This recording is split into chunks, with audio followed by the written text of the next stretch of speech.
Now, did this dumb Reform UK MP, Sarah Pochin, really destroy their chance of power with one moment of madness? Well, let's start from the beginning. Well, 2 days after Reform UK chairman Yusif had an interview with Lewis Goodall on Monday on LBC, everything was rosy in the party, leading in the polls, promising shiny new things to everyone. To 6 months, a year holidays for all of us, for the rest of our lives, to Fantasy Island and all the gold we can eat.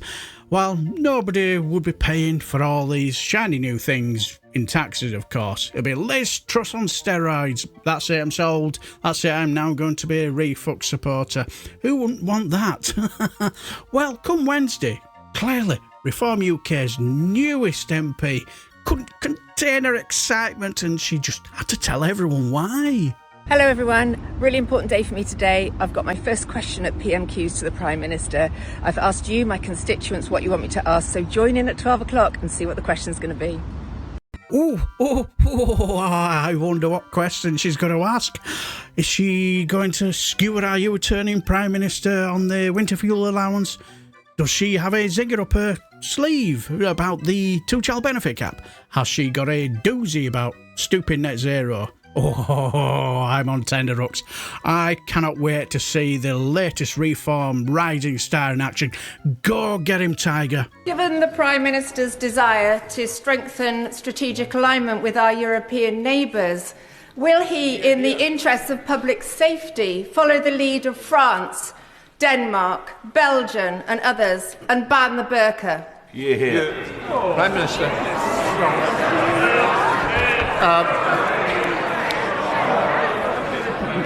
Can I welcome her to her place?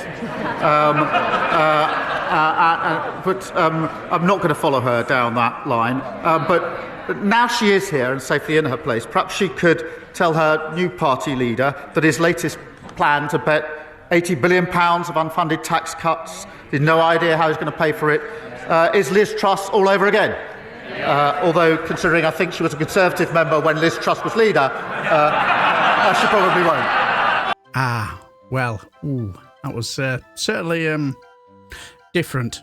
Judging by her sourpuss face, she's either realised that she's just shit the bed politically or she's just shitting her knickers and doesn't like the stench. Well, everyone was waiting with bated breath to hear what the political powerhouse that is Nigel Farage and what he had to say. So here's what he had to say on KGBBs.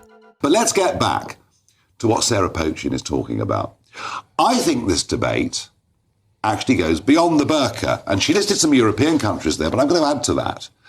Cameroon, Chad, the Republic of Congo, Gabon, Tunisia. In Asia, China, Sri Lanka, Turkmenistan, Uzbekistan. There are many, many, many countries in the world that are banning the burqa, but I think it goes further than that. You see, Sarah said, in the interests of public safety. I was in Aberdeen on Monday. There was a mob there to meet me, an organisation called Antifa, and half of them had complete face coverings on, so they would be unidentifiable. Oh, let's talk about the protest. Well, this location was only sent to you guys. It wasn't put out on the public wires. We didn't put it out to our membership, and yet they knew. So it came from one of you. Well, people were tweeting about it. Oh, well, it's not. Anyway, carry on, sorry. Well, let's talk about the protest, because I'm not entirely clear what you were accusing John Swinney of earlier, when you talked about him inciting or his insightful language. What, are you saying that he's putting you at risk or something? What's? Well, he used the racist word, didn't he? You know, despite the fact, as I've pointed out, we have many members from all communities, some of whom are in very senior positions within our party. According to the experts, we got more BAME, if you believe in all this, more BAME voters in the last general election than the Liberal Democrats, and we get even more this time. We just want to live in a country where everybody is treated equally, everybody is treated on merit, regardless of race, sexual preference, or whatever else it may be. And as for outside, well, you know who they are. They're Antifa. At least half of them wearing face coverings, which I don't think should be allowed, do you? I don't think face coverings in public places make sense, and I think we do deserve a debate about that, of which I see the burqa as being a part. Clearly our Kremlin's Employee of the Month, Nigel Farage, was waiting to see which way the wind was blowing before deciding whether to take this further. If reform came out smelling of roses, it was all fine and dandy and everybody carry on as normal.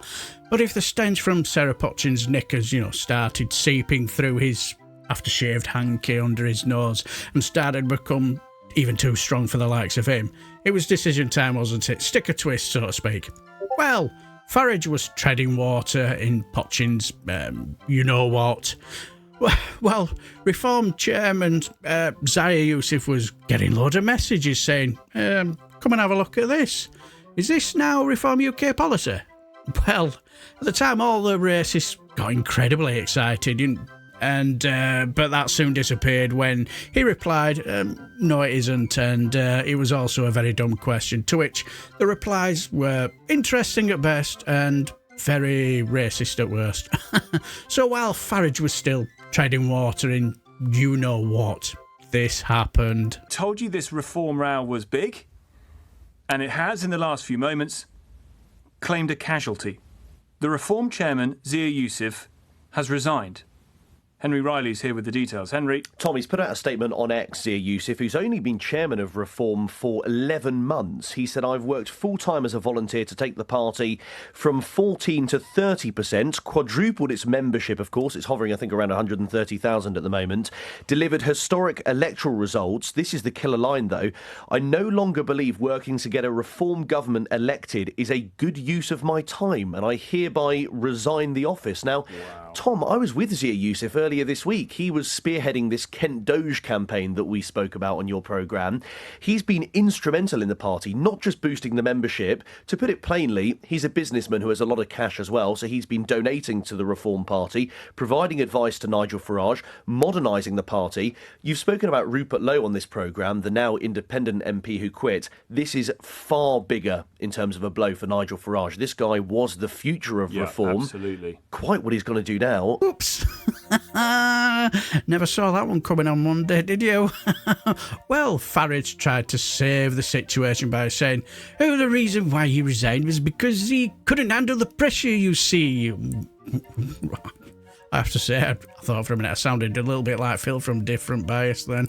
Oh dear. But anyway, he carried on with, move along, nothing to see here, and look at all them brown fighting men, and all them dingies over there, trying to deflect. Though I have to say, I spent the next few hours, giggling at the hilarious memes and jokes on social media.